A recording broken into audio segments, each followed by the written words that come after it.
merek lokal yang satu ini mungkin kebanyakan dari kita agak jarang dengar. Zyrex emang sering nongol di pengadaan bisnis dan pemerintahan, tapi mereka sekarang juga komit untuk all in di market consumer Indonesia. Makanya, ini saat yang tepat untuk bahas dua laptop entry level terbaru mereka.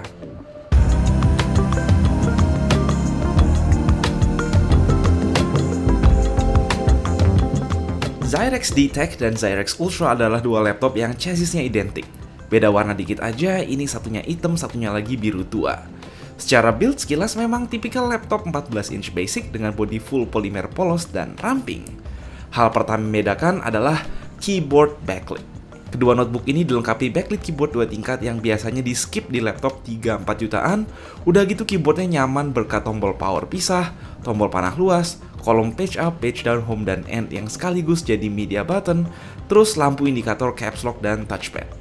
Again, 4 hal yang sering di skip di barang harga segini. Selain backlit keyboard, ada lagi satu hal yang menurut kami sangat penting, tapi jarang diintegrasikan di laptop 5 juta ke bawah, yakni keberadaan USB-C 3.2 Gen 1 full function yang dimiliki baik D-Tech maupun Ultra. D-Tech punya 2 port USB-C yang salah satunya charging only, di mana Zyrex Ultra masih punya charger bullet konvensional. Tetapi yang penting, selama kalian punya charger USB-C 45 watt ke atas, nggak perlu deh bawa charger yang beda dengan charger HP. Namun dari keduanya, baru D-Tech yang include charger USB-C di dalam box. Nggak terbatas USB-C charging, port ini juga bisa nge-output display jika kalian punya monitor USB-C atau hub USB-C sembari ngecas. Praktis banget kan? Nggak lupa terdapat privacy shutter pada masing-masing webcam. Selain soal mesin yang segera kita bahas habis ini, komponen utama yang membedakan kedua laptop ini adalah layar, di mana Ultra udah dibekali layar IPS Full HD, D-Tech masih bermodalkan layar TN HD. Kami memang nggak expect laptop harga segini bakal dipakai kaum desainer dan profesional, tetapi ketika sedang nggak nyolok layar eksternal, kerja dan multitasking di layar Full HD IPS, bawaan si Ultra udah pasti lebih nyaman dan tajam. Singkat cerita, Zyrex melakukan ini demi bisa memberi spek hardware yang sulit dilawan di harga 4 jutaan. Yakni, D-Tech menawarkan diri sebagai salah satu opsi laptop AMD Ryzen 5 3500U termurah saat ini di pasaran, sebuah chip APU didampingi Radeon Vega 8 yang performanya masih tergolong proper dibanding banyak chip-chip entry level yang lebih baru. Sedangkan si Ultra yang harganya 3 jutaan dikasih Intel Processor N100, lanjutan seri Celeron TDP 6 watt dan Pentium berarsitektur Alder Lake dan didampingi UHD graphics yang di atas kertas mampu bersaing lawan Intel Core i3 Gen 11. Perbedaan kedua adalah soal konfigurasi RAM dan storage, di mana D-Tech hebat juga harga 4 jutaan udah pakai RAM 16GB dual channel yang masih bisa di-upgrade bareng SSD NVMe 256GB. Sedangkan Ultra cuma dikasih 8GB single channel 1 slot bareng SSD M.2 SATA 256GB ditambah storage onboard eMMC 128GB yang isinya Windows. Sangat disarankan install aplikasi di Drive D aja, karena perbedaan speednya lumayan, atau sekalian pindahin Windowsnya ke Drive D. Oh ya, saat ini untuk update RAM maupun SSD kudu ke service center. Lanjut, nengok ke dalam kita bisa lihat D-Tech dapat sistem pendingin, satu kipas, satu heatsink yang buang ke engsel. Di sisi lain, Ultra hanya punya lempeng pendingin tanpa kipas sama sekali.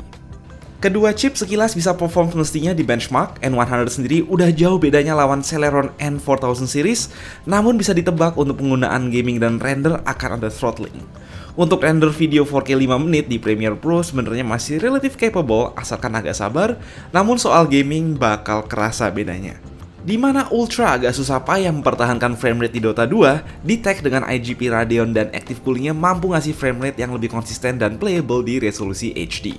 Though, untuk game-game super ringan macam Brawlhalla, keduanya fine-fine aja. Problemnya buat Ultra itu soal cooling. Main Dota gini, suhu keyboardnya bisa nembus 40 derajat, sedangkan si D-Tech bertahan di kisaran 36 derajat Celcius. Terakhir, gimana soal daya tahan baterai?